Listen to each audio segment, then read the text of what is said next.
All right, gather around, kids, because it's story time. I'm going to tell you about the best mechanic I ever used in a D&D game. But before I do that, if you like this video, you like my other videos, then don't forget to like and subscribe, do that whole YouTube-y thing, and let's get at it. I'm Tristan, this is Heroes and Homebrew. So the best mechanic I ever used in a game was time. Simple time. 5 minutes.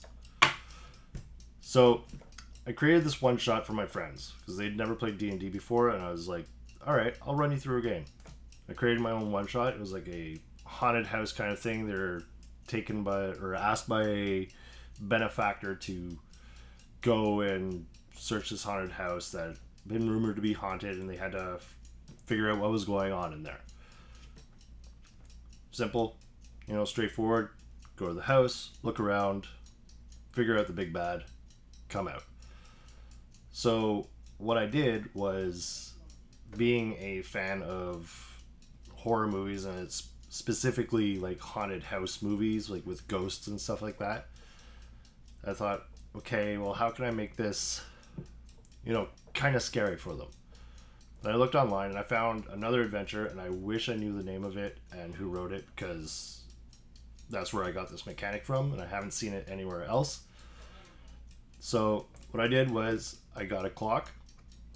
I wrote in all the typical haunted house movie things. They went into the house, and like a ball would come dropping down the stairs, and they threw it into another room. And it came rolling back to them. All this stuff.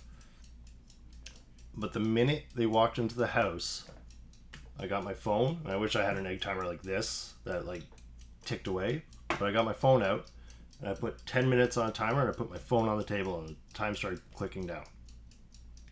Immediately, they're like, "What's that?" I didn't say anything. Just continue with the adventure.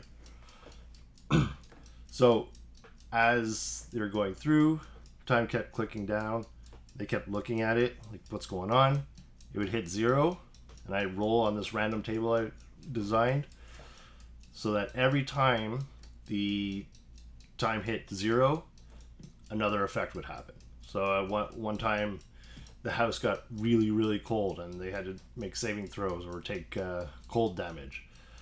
There was another time that went to 0, and all the doors just slammed shut in the house. There was another time it got super, super hot in the house, and they had to roll a saving throw or they take heat damage. So all these things, these random tables I rolled, and it got to the point where every time it happened, I would start the timer again, put it on the table, and it started to stress them out. It really gave them that sort of dread that you want when you're running an adventure like that. They keep watching the time go, and they'd be working faster and faster so that they wouldn't have to deal with any more of these issues coming up. And they would, ask me, like, what's going to happen next? I'm like, I don't know. And I roll on my table, roll dice, hit 0, roll dice. Okay, roll saving throw.